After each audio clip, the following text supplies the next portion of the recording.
هو الله الذي لا إله إلا هو عالم الغيب والشهادة هو الرحمن الرحيم هو الله الذي لا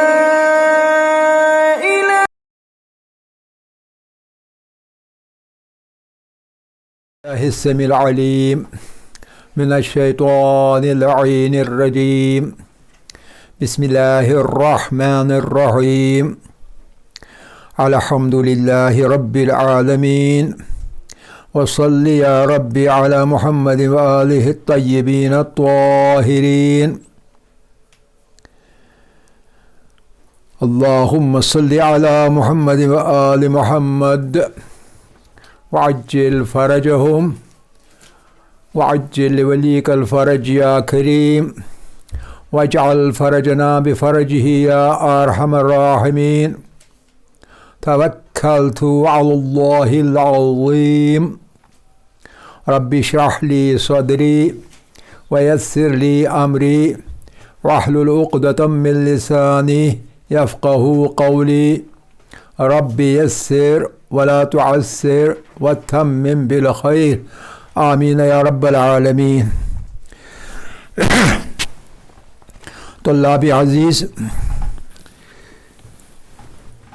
علم الکلام کے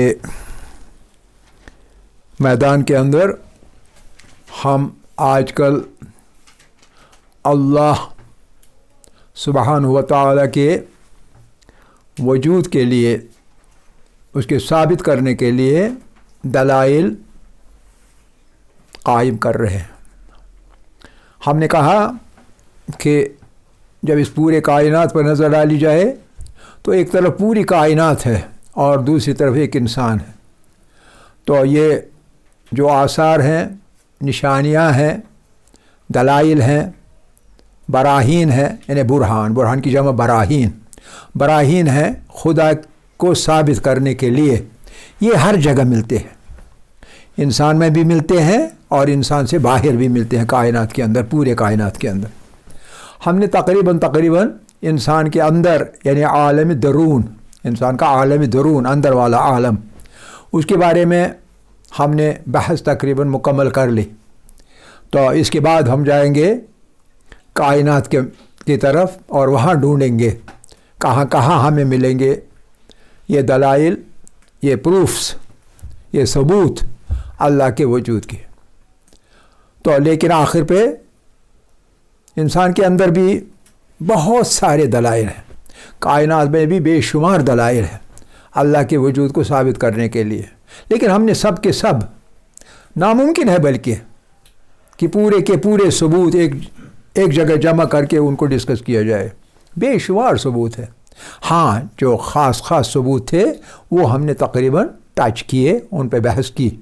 لیکن ایک چیز باقی رہتی ہے، اس پہ تھوڑا سا کچھ لمحے، کچھ ثانیے، کچھ وقت اس پہ تھوڑا صرف کریں گے. دیکھیے، آپ جانتے ہیں کہ ایک انسان جو ہوتا ہے اس میں مختلف اعضاء ہوتے ہیں. ایک برین ہے، ایک ہارٹ ہے، ایک لنگس ہیں، ایک کڈنیز ہیں، ایک آپ کے ہاتھ ہیں، ایک آپ کی ٹانگیں ہیں. ہر چیز، بہت سارے اعضاء ہیں. ایک ورٹیبرل کالم ہے، ایک ربس ہے، ایک ایکسٹریمٹیز کی ہڈیاں ہیں، وغیرہ وغیرہ. خون کا ایک نظام ہے، ہاضمے کا ایک نظام ہے، زہریلا مواد خارج کرنے کا الگ سے ایک نظام ہے. ہر قسم کا نظام، عمل تنفس کا نظام یعنی سانس لینے اور چھوڑنے کا نظام. اور ہر نظام انسان کی زندگی کے لیے انتہائی اہم ہے. میں نے آپ سے پچھلی بار ہم نے اشارہ دیا تھا کہ ایک ایسی گلینڈ، ایک ایسا غدود جو کہ حال ہی میں پچھلی صدی میں ہم نے دریافت کیا. کون سا تھا وہ؟ تھائمس کا غدود. اور ہم نے کہا کہ اگر تھائمس نہ ہو انسان کا زندہ رہنا ناممکن ہے. کیونکہ اس کو حفاظت کرنے والا سسٹم ہی نہیں ہوگا. کوئی ملک قائم نہیں رہ سکتا جب تک اس کی فوج نہ ہو. اور وہ تھائمس جو ہے وہ ایک طرح کی فوج ہے ہماری بدن کے اندر. اور تمام قسم کے بیکٹیریا کے ساتھ، وائرسز کے ساتھ اور باقی مائکروبز کے ساتھ وہ جنگ کر کے انسان کے بدن کو محفوظ رکھتا ہے. ٹھیک ہے کہ نہیں؟ مختصر یہ انسان کے تمام اعضاء اپنی اپنی جگہ اہم ہیں، اور ہر کسی عضو کے کام اچھی طرح نہ کرنے کی صورت میں انسان کا بقا، انسان کا سروائیول، انسان کا باقی رہنا، انسان کا زندہ رہنا ناممکن نہ صحیح مگر بہت محال ہے. ٹھیک ہے کہ نہیں؟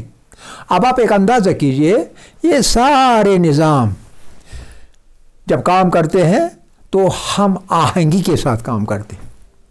ہم آہنگی یعنی جس وقت جس عضو کو جو کام کرنا ہے وہ اس وقت وہ کام کرتا ہے. دوسرا اس میں رکھنا نہیں ڈالتا، بلکہ دوسرا مدد دیتا ہے.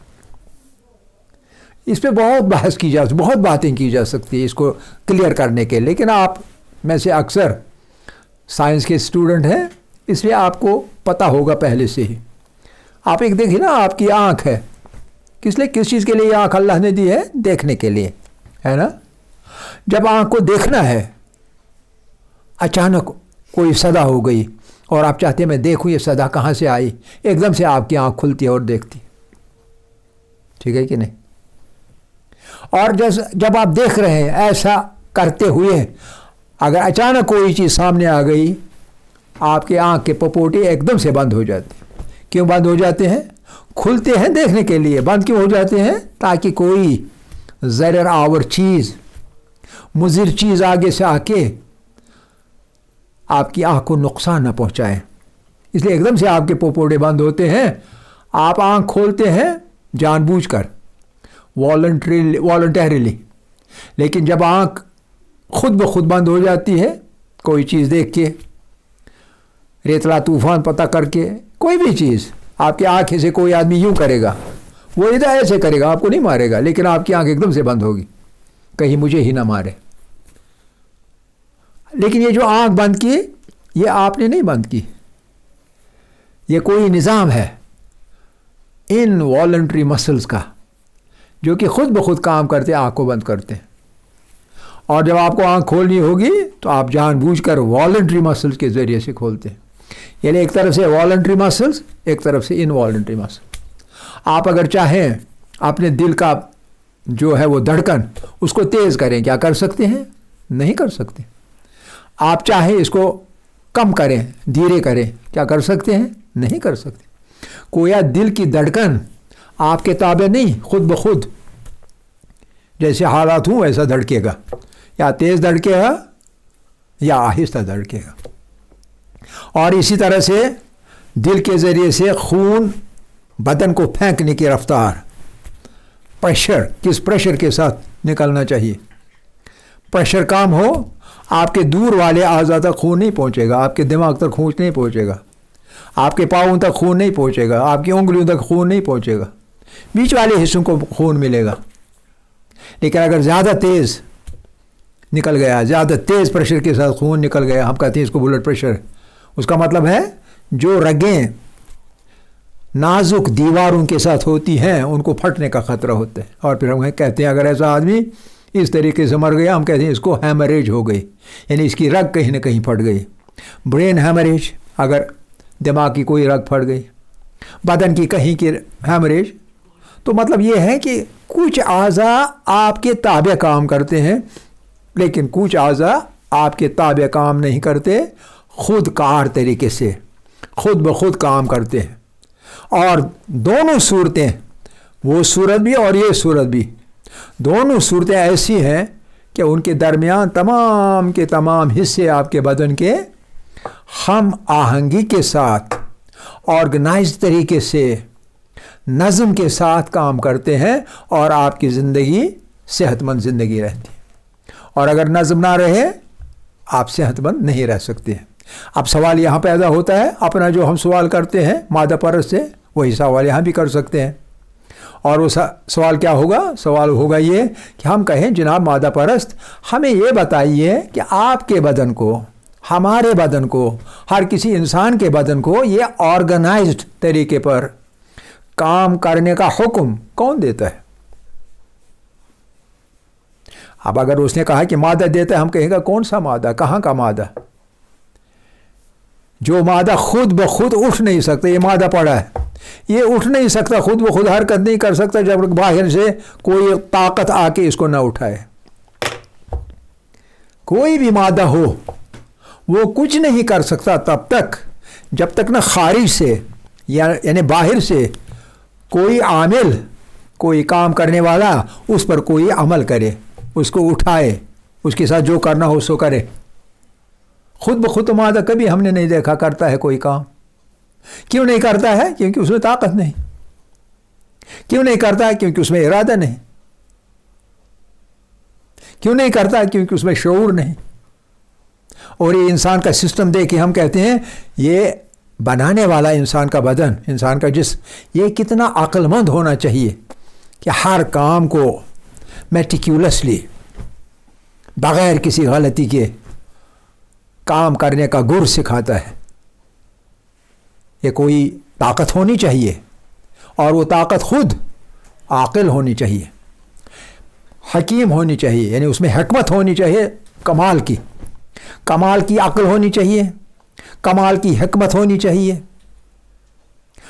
ٹاپ کلاس ڈیزائنر ہونا چاہیے، ٹاپ کلاس پلانر ہونا چاہیے، اور سب سے بڑی بات یہ کہ اس میں ارادہ ہونا چاہیے، مرید ہونا چاہیے، صاحب ارادہ ہونا چاہیے، جو یہ کہے کہ میں یہ کروں گا، اس انسان کو یوں کرواؤں گا کام، تو اپنے ارادے کے مطابق اس کو کروائے گا، کیونکہ اس میں طاقت بھی ہے بے انتہا، اس جیسا طاقتور، اس جیسا قادر، قدرت رکھنے والا اور کوئی نہیں۔ تو لہٰذا ہمارے لیے مسئلہ نہیں، ہمیں معلوم ہے۔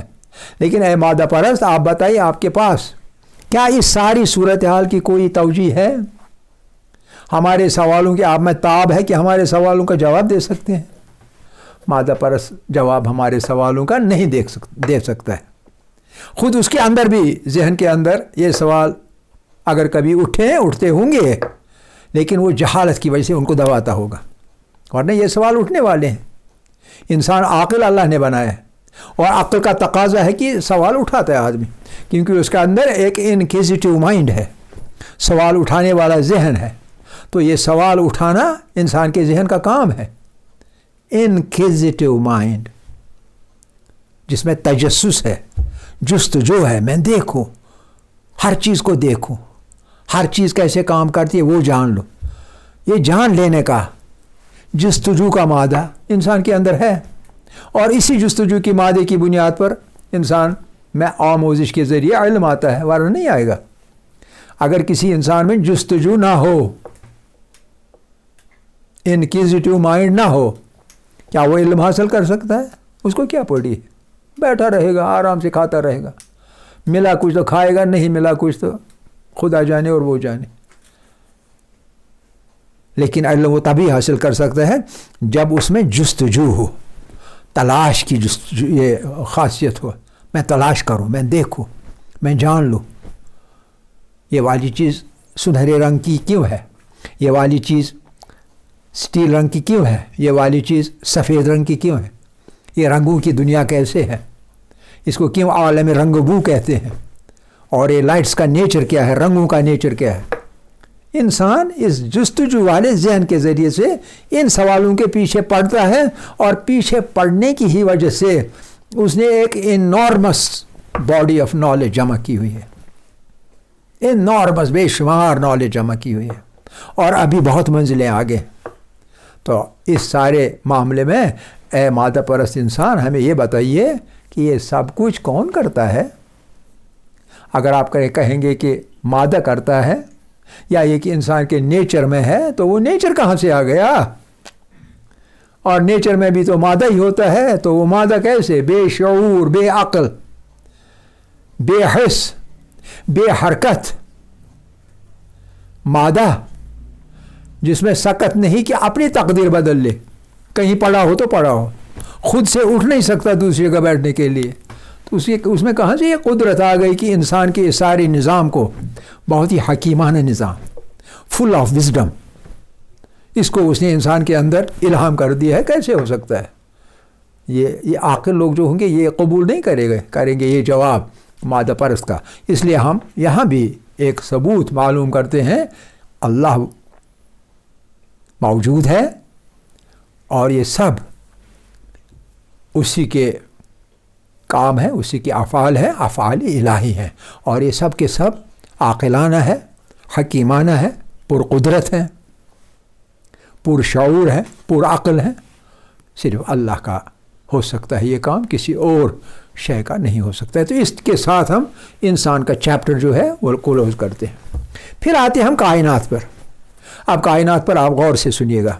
کائنات میں کچھ خاص کوالٹیز آپ کو ملیں گی. ہم سب کوالٹیز کو نہیں لیں گے، چند ایک کو لیں گے جو کہ سٹرائکنگ ہوں، جو کہ آپ کو ذہن کو ایک دم سے کھٹک جائیں. اور وہ خاصیتیں کیا ہیں؟ نمبر 1، کائنات بے انتہا خوبصورت ہے. Beauty of this universe is wonderful. اس میں جو خوبصورتی پائی جاتی ہے، ایک ایک کر کے آپ دیکھیں گے پھر پتہ چلے گا. اس کائنات میں، سارے کے سارے کائنات میں، انسان کے سمیت پورے کائنات میں حسن، جمال، خوبصورتی بے انتہا ہے. یہ پہلی چیز ہے، اس پر ہم آج تھوڑی سی بات کریں گے. اس کے بعد دوسری چیز کیا ہے کائنات میں؟ وہ یہ ہے کہ وسعت ہے، بہت وسیع ہے کائنات. کائنات بہت وسیع ہے، اتنی وسیع ہے کہ سائنس کی اتنی ساری ترقی کرنے کے باوجود کائنات کے دور دراز جو حصے ہیں وہاں تک نہیں پہنچی ہے سائنس. دور دراز جو اجرام ہیں، اجرام فلکی، ہیونلی باڈیز، سب کی سب ہیونلی باڈیز ابھی تک دریافت نہیں ہوئی ہیں. حالانکہ انسان نے ایسی دوربینیں بنائی ہوئی ہیں کہ جن سے ایک معمولی سے معمولی ذرے کو 1000 گنا بڑا کر کے دکھایا جا سکتا ہے. لیکن پھر بھی کائنات اتنی وسیع ہے کہ ان کی وسعتوں کے انتہا تک نہیں پہنچی ہے سائنس. سائنسدان اس جگہ عاجز ہیں، نہیں پہنچ سکتے، ابھی تک نہیں پہنچے. آگے دیکھتے ہیں، ممکن ہے پہنچ جائے، ہم نہیں کہہ سکتے نہیں پہنچ جائے گا، لیکن تب تک ابھی تک تو نہیں پہنچی ہے. اور تیسری چیز جو اس دنیا کی، اس کائنات کے اندر ہم دیکھتے ہیں، وہ ہے باقاعدہ ایک نظم. بے شمار فلکی اجرام یعنی باڈیز، ستارے، سیارے، بلیک ہولز، گیلیکسیز، بے شمار، ان کا ذکر کریں گے ہم بیچ میں. اور یہ سب کے سب تیر رہے ہیں اس میں. یجری فی فلک، اس فلک میں، فضا میں تیر رہے ہیں، سپیس میں تیر رہے ہیں. اور تیرتے ہوئے ساکن کوئی نہیں، ساکن جو ہے وہ چند ایک ہے. نہ وہ ساکن کے ساتھ تیرتے ہوئے اجرام ٹکراتے ہیں، اور نہ وہ تیرتے ہوئے اجرام آپس میں ٹکراتے ہیں. وسعت، خوبصورتی، اس کے بعد وسعت، اور اس کے بعد نظم کے ساتھ کائنات برقرار نہیں ہے بلکہ تیر رہی ہے. غور کیجئے. ایک ہوتا ہے ایک جگہ رہنا، ایک جگہ فکس کیا، پھر کوئی مسئلہ نہیں، اس کو کون ہٹائے گا ادھر سے ادھر سے. نہیں، کائنات ایسے نہیں ہے. 95% جو چیزیں ہیں کائنات کے اندر وہ گردش میں ہیں، ایک دوسرے کے ساتھ ٹکراتے نہیں. اگر ایک دوسرے کے ساتھ ٹکرائیں گے تو کیا قائم رہے گی یہ کائنات؟ نہیں رہے گی. لیکن قائم ہے. کیوں قائم ہے؟ لأنہ خالقہ قائم، هو الحی القیوم. وہ خود قیوم ہے، اور اس کے قیوم ہونے کی وجہ سے ہر چیز قائم ہے، دھڑام سے نہیں گر سکتی کوئی چیز. تو یہ نظم جو ہے، یہ نظم خلق کرنے والے نے ایسے خلق کیا ہے اس نظم کو کہ کوئی چیز کسی دوسری چیز کے ساتھ ٹکراتی نہیں، بلکہ ہر چیز میں بھی ہم آہنگی ہے. انسان اپنے ماحول کے ساتھ ہم آہنگ ہے، لڑائی جھگڑا کچھ نہیں، ماحول اس کے ساتھ ہم آہنگ ہے، درخت، جھرنے، پہاڑ، چشمے، جھیلیں ہم آہنگی کے ساتھ برقرار ہیں۔ کوئی چیز کسی کی مخالفت نہیں کرتا، مخالفت کرنے کی، ٹکرانے کی کوئی گنجائش ہی نہیں رکھی ہے خالق نے، خلق کرنے والے نے۔ اور اس کے بعد ان سب چیزوں کے درمیان بقائے باہم کا اصول کار فرما رکھا ہے اس نے۔ بقائے باہم کیا ہوتا ہے؟ بقائے باہم ہوتا ہے live and let live, exist yourself and let others exist, coexistence, ہر کوئی ایگزسٹ کرے گا اور کوئی کسی دوسرے کی ایگزسٹنس میں روڑا نہیں بنے گا، آبسٹرکشن نہیں بنے گا۔ اس کو بقائے باہم کہتے ہیں، اور یہ بھی بہت اہم اصول ہے، بقائے باہم، باہمی طور پر ایگزسٹ کرنا، اور ہر کوئی کسی دوسرے کے بقا کے لیے اپنا رول کرتا ہے، ایک خود قائم رہتا ہے اور دوسرے کو بھی قائم رہنے میں مدد دیتا ہے۔ جو کچھ آپ اس دنیا میں کھاتے ہیں، اگر یہ چیزیں آپ سے بغاوت کریں، کل ساگ اٹھے گا بغاوت کرے گا، ٹماٹر اٹھے گا بغاوت کرے گا، آلو بھی اٹھیں گے بغاوت کریں گے، گائیں اٹھیں گی بغاوت کریں گے، آپ کو دودھ نہیں دیں گی۔ جو چیزیں آپ کائنات سے حاصل کرتے ہیں، فرض کر لیں یہ سب کے سب باغی ہو جائیں گے کل، کیا آپ زندہ رہ سکتے ہیں؟ نہیں رہ سکتے۔ گویا ہر کسی کا دار مدار کسی دوسرے پر ہے، اور ان کا بقا ہمارے اوپر ہے، کیونکہ ہم اس کائنات کو برقرار رکھنے کے لیے بہت کچھ کرتے ہیں۔ اس کا جو ماحول ہے، ایکو سسٹم، اس ایکو سسٹم کو ہم بھی برقرار رکھتے ہیں، ٹھیک ہے کہ نہیں؟ تو بقائے باہم یہ ایک اور اصول ہے۔ اور تیسری چیز، اہم چیز، اور وہ ہے food chain. Food chain, food chain یعنی ایک چیز دوسری چیز کو کھاتی ہے، اور وہ دوسری چیز تیسری چیز کو کھاتی ہے، اور تیسری چیز چوتھی چیز کو کھاتی ہے۔ اس طرف سے یہ کھانے کا سلسلہ جاری رہتا ہے۔ اور جب جو سب سے نیچے ہے، جو خود کسی کو نہیں کھاتے لیکن اس کو اور لوگ کھاتے ہیں، تو ان کو اللہ نے اتنی وافر مقدار میں پیدا کیا ہے کہ لوگ اوپر والے کھاتے رہتے ہیں، وہ کبھی کم نہیں ہوتی۔ جیسے گھاس ہے، سب سے نیچے گھاس ہے، گھاس پھوس، اور گھاس پھوس آپ دیکھیے جو ہی شروع ہو جائے گا سپرنگ، تو جہاں کچھ سبزی نہیں وہاں سے سبزی اگنا شروع ہو جائے گی، اور سبزیوں کی طرح طرح کی چیزیں ہوتی ہیں گھاس پھوس کے اندر، طرح طرح کی چیزیں۔ کیوں؟ کیونکہ اس گھاس کو کسی نے کھانا ہے، جانداروں کو کھانا ہے، بھیڑ بکریوں کو کھانا ہے، انسان کو کھانا ہے، ہپو کو کھانا ہے، رینوں کو کھانا ہے، ہر کسی کو کھانا ہے۔ سب لوگ کھاتے رہتے ہیں لیکن کبھی کم نہیں ہوتا یہ گھاس پھوس۔ سمجھ رہے ہیں کہ نہیں؟ ایک وقت کا ذکر ہے کہ حضرت سلیمان علیہ نبی علیہ الصلوۃ والسلام، اس نے اللہ سے گزارش کی کہ آپ نے مجھے ہر چیز پر قدرت دے دی، مجھے بادشاہ بنایا ہر چیز کا، چرند و پرند کا، انسانوں کا، وغیرہ وغیرہ، ہر کسی کا، کیوں نہ ایک دن میں کھلاؤں ساری خلقت کو آپ کی؟ اللہ نے کہا ٹھیک ہے۔ تو اب اس نے تمام جنات کو جمع کیا، اپنے تحت جو انسان تھے ان کو جمع کیا، کہا فلان دیر بدھ کی شام کو مجھے کھانا کھلائے، تمام مخلوق کو کھانا کھلانا، اس لیے کھانا تیار کرنا ہے۔ تو واضپورے سے بھی، ادھر سے بھی، ادھر سے بھی جو آشپز لوگ ہیں ان کو جمع کیا گیا اور شروع ہو گیا کھانا پکانا۔ ایک بڑا سا وہ واضوان کا لگ بن گیا بہت بڑے میدان میں، عیدگاہ سے دگنا ترگنا، اور اس میں واضوان کے لیے تیاری ہو گئی۔ کچھ لوگ لکڑی کاٹ کے لا رہے ہیں، کچھ لوگ بڑی بڑی ہانڈیوں میں چڑھا رہے ہیں پانی ابلنے کے لیے، کہیں اور چیزیں پکنے کے لیے، اور دن بھر جن بھی اور انسان بھی تیار کر رہے ہیں۔ اور جو ہی شام کو جب دن اور رات ایک دوسرے میں تبدیل ہو جاتے ہیں، اس وقت ڈسک، جس کو ہم ڈسک کہتے ہیں، جو ہی ڈسک ہو گئی تو اب کہیں سے ایک خوفناک آواز آ گئی۔ حضرت سلیمان نے پتہ کروایا جن سے یہ کون آواز دے رہا ہے، کسی کو بھوک لگی ہے۔ اس نے کہا ایک بڑی مچھلی فلان جگہ سمندر سے یا دریا سے نکل رہی ہے، اور اس نے اپنا منہ کھولا ہے، اس کو بھوک لگ رہی ہے۔ اس نے کہا ایک دم سے شروع کرو کھلانا۔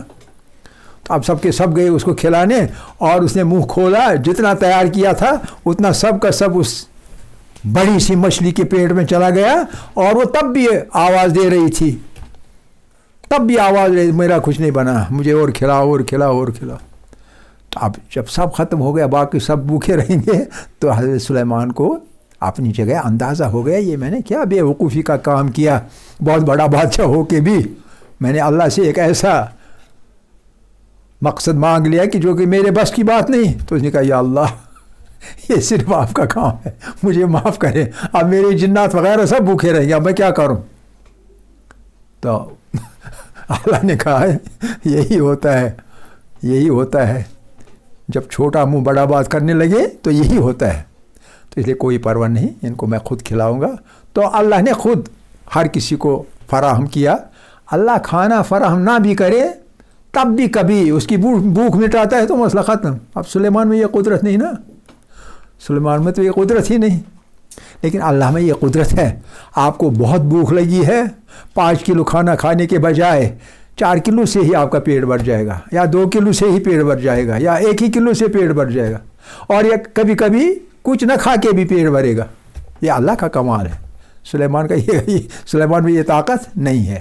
تو بہرحال میرا مقصد ہے اس کائنات میں وہ آثار، ایسی ایسی چیزیں آپ کو ملیں گی جس سے آپ کو پورے اطمینان کے ساتھ ثبوت فراہم ہوں گے، اور آپ بالکل سیٹسفائی ہو جائیں گے کہ نہیں، بغیر اللہ کے، اللہ کا وجود یقینی ہے، اور وہی سب کچھ چلاتا ہے، سب کچھ وہی چلاتا ہے، ہر کسی کو وہی کھلاتا ہے، ہر کسی کو اسی نے خلق کیا ہے، ہر کسی کا رب وہی ہے، اور ہر کسی کا آگا اور پیچھا دیکھنے والا وہی ہے اور کوئی نہیں۔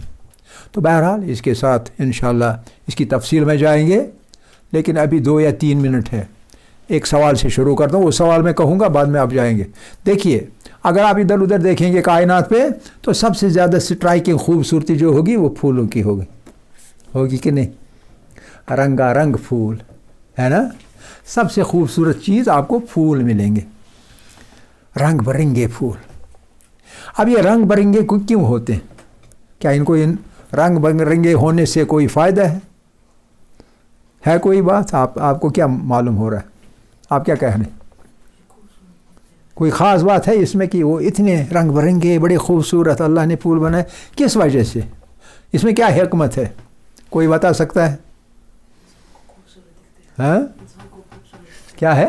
انسان کو رنگ برنگے خوبصورت دکھتے ہیں۔ نہیں، میرا سوال یہ نہیں، میرا سوال ہے یہ رنگ برنگے پھول اور بہت ہی خوبصورتی ان میں جو ہے، یہ کیوں ہے ان میں اتنی خوبصورتی اور رنگا رنگ کے پھول ہوتے ہیں؟ کیوں؟ اس میں کیا وجہ ہے؟ ہاں آپ کے ذہن میں نہیں آ رہا ہے؟ دیکھیے، آپ نے پھولوں کے ساتھ، شاعر کہتا تھا گل و بلبل، گل اور بلبل، اس نے یہ جوڑی بنائی، میں یہ جوڑی نہیں بناؤں گا، میں کہوں گا گل و پروانہ، ایک طرف پھول ایک طرف پروانے، تتلیاں وغیرہ وغیرہ، شہد کی مکھیاں،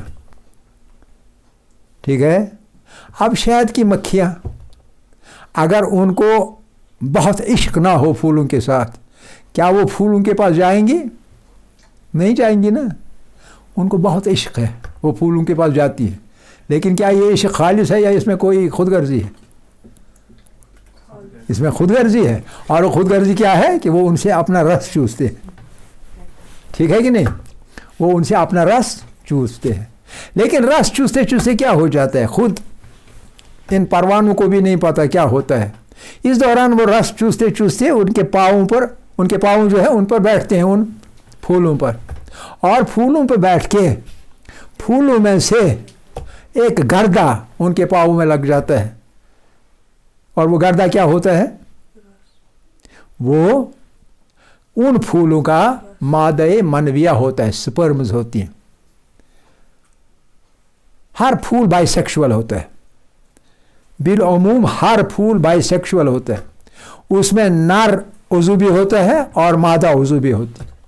مادہ عضو ایک سراہی جیسی اوپر ہوتی ہے اور نیچے اس کا برتن ہوتا ہے، اوپر سے ایک نلی والی سراہی، اور اس کے بیچ میں ہوتی ہے وہ سوراخ، اور کچھ 4-5 وہ سٹاکس پڑے اور اس کے اوپر لوبس جن کو اینتھر لوبس کہتے ہیں. تو اینتھر لوبس پر سے وہ گردہ ان کے پاؤں میں لگ جاتا ہے. جب اس پھول پر بیٹھ کے وہ گردہ ان کے پاؤں میں لگ گیا تو ایک پھول سے ان کو کچھ نہیں ہوتا ہے, گھومتی رہتی ہیں, تو اٹھ کے دوسرے پھول پر چلی جائیں گی. اور وہ گردہ جو ہے وہ اس بیچ والی سراہی پر جو مادہ ہے, مادہ سراہی بالکل ایک سراہی جیسے ہوتی ہے, اور اس کے اوپر نیک ہوتی ہے سراہی کی, اور اس کے اوپر ہوتا ہے یوں, اور نیچے نیک, اور نیچے بہت بڑا برتن جیسا. تو اس پر یہ گردے کا غبار جو ہے وہ بیٹھ جاتا ہے اور یہ چوستا ہے اس گردے کو. کون سی؟ یہ سراہی چوستی ہے نیچے. اندر جب یہ چوستی ہے تو اندر اس کے بچہ دانی جیسے ہوتی ہے, اسی طرح اووری اس کو کہتے ہیں. اووری انگریزی میں بچہ دانی کو ہی کہتے ہیں. وہ چوستی ہے اور اندر لے لیتی ہے, اور اس طرح سے کیا ہوتا ہے, اس طرح سے بیج وغیرہ پیدا ہو جاتے ہیں. اگر اللہ نے یہ سسٹم پیدا نہ کیا ہو, یہ طریقہ اختیار نہ کیا ہو, تو کیا پالینیشن ہو سکتی ہے؟ پالینیشن کا مطلب ہوتا ہے ایک پھول کا نر حصہ دوسرے پھول کے مادے حصے میں پہنچ جانا, اور پھر ایک دوسرے کے پہنچ جانے کے بعد ان میں آپس میں ایکشن اور انٹرنیکشن ہونے کے بعد ایک سیڈ وغیرہ وجود میں آتا ہے. آپ کو ٹماٹر نہیں ملے گا اگر پروانے نہیں ہوں گے. آپ کو مکئی نہیں ملے گی اگر پروانے نہ ہو. سمجھ رہے ہیں کہ آپ بھی شہد کھاتے ہیں شہد کی مکھیوں کی بدولت, اور شہد کی مکھی بھی خود شہد جمع کر کے کھاتی ہے, لیکن اس سے بڑا کام جو ہے وہ یہ ہے کہ وہ آپس میں پھولوں کے نر اور مادے کو ملانے کا کام کرتی ہے, اور اس طرح سے جو آبادی ہے ان چیزوں کی, جو پروڈکشن ہے مختلف غلہ وغیرہ کی, وہ اسی وجہ سے وجود میں آتی ہے. ٹھیک ہے کہ نہیں؟ سمجھ گئے یا نہیں؟ کیوں جی؟ ہاں, پالینیشن, بغیر پالینیشن کی کوئی چیز آگے نہیں چلے گی, اور یہ پالینیشن اللہ کی اس خوبصورتی کی وجہ سے ہے جو اس نے کائنات میں پیدا کی ہے. آخر دعوانا الحمدللہ رب العالمین.